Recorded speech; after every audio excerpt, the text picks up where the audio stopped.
Welcome to another edition of Kickoff on the Couch. Tonight's obviously the big game, the must-win game for Bafana against Ghana.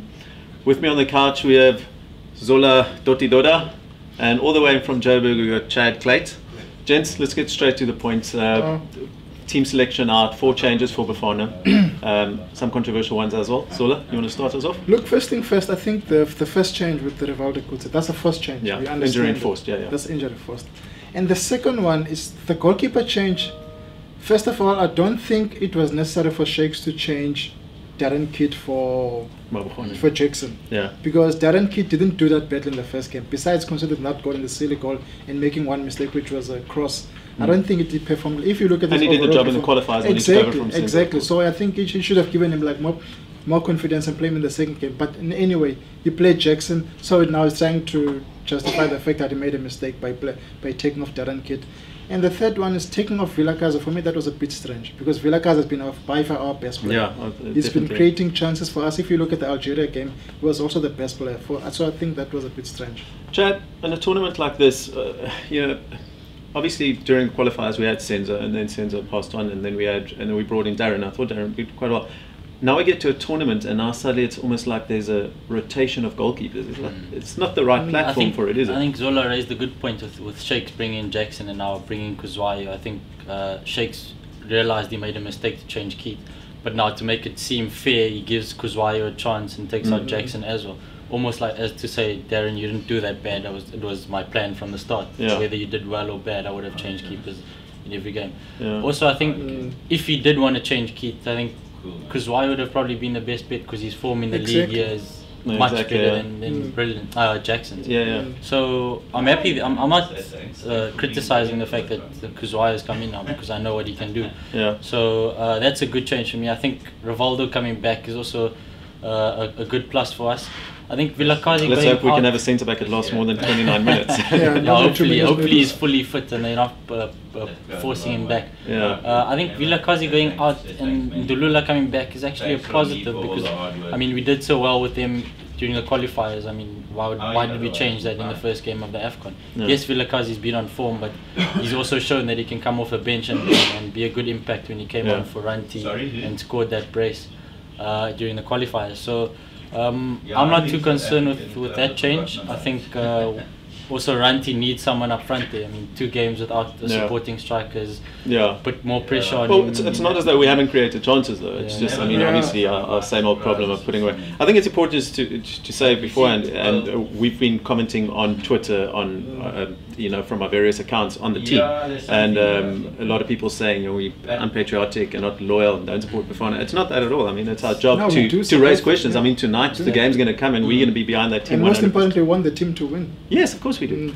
But okay, and then the final change, obviously Manla coming in for Opas. So I think that was I think it's a tactical decision because Mandla Masang was going to give us width and balance as well.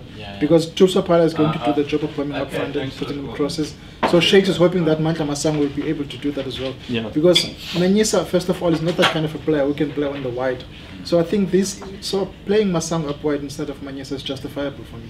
A lot of people are asking about maybe why Bernard Parker hasn't been getting go. Do you guys think it's justifiable question? I think the fact that he hasn't come off the bench even in the first game and then he came off the bench in the last game, I don't know why Shakes he's obviously fit enough. He's definitely fit and he's got the experience, but I don't know why Shakes called him up if he's not going to use that experience. I mean, he came off the bench in the game against Senegal and he made a few chances, but I don't know, if you're not going to start someone like that, then I don't know why you have him there. Is he there as a striker's coach or something? Is he just there for advice? But again, I still feel the partnership between Ranti and Delula is the best bet. Cool. So obviously tonight we need to beat Ghana and then hope Senegal beat Algeria. We've never beaten Ghana in a competitive match. What do you guys see the chances? What have you made of Ghana's play so far in this tournament? Ghana, first game they didn't impress me. No, I didn't watch much in the second part, but the first game they did well going up front. In fact, the 10 minutes against Senegal, they dominated and they also scored first the penalty. But I was not really impressed by Ghana. I think the question of Ghana is just a question of reputation. They have a new coach, they've got a bunch of new players. And besides the fact that Guyana is back into the team, I'm not really convinced by this team. So I think we do have a chance if we can play this game the same way we played against Algeria, you take the game. Take the game to Ghana. Try to create some goals. Try to score some goals. We can beat them. Chad, Algeria came into this tournament Africa's top-ranked team. Well, they still are. But let's be honest, they probably shouldn't have beaten us. If lucky, maybe get a draw. And they lost against Ghana, and now it's a very real possibility tonight that they could miss out on the later on. I think against Bafana, Algeria were we outplayed them for most of the most parts of the game. And it's particularly in that second half when we had the momentum going. And then I think that penalty miss of Ranti just dropped the whole team's head. And that's where perhaps the experienced guys would have been a difference, because once Ranti missed that penalty, our defence went to shambles and everyone just dropped the confidence.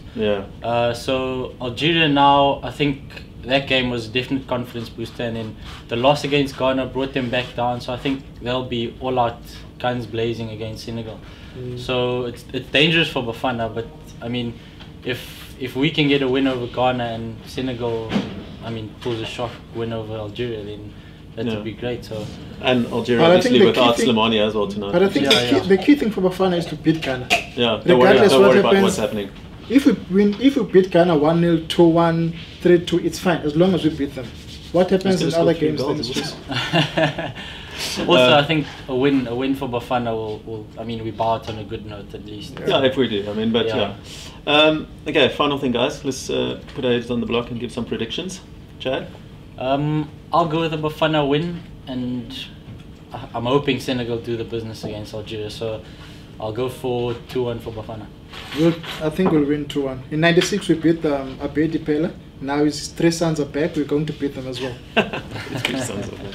All right, I'll reserve my judgment. Get abused on Twitter rather. Thank you so much, and good luck to Bafana tonight. Nice.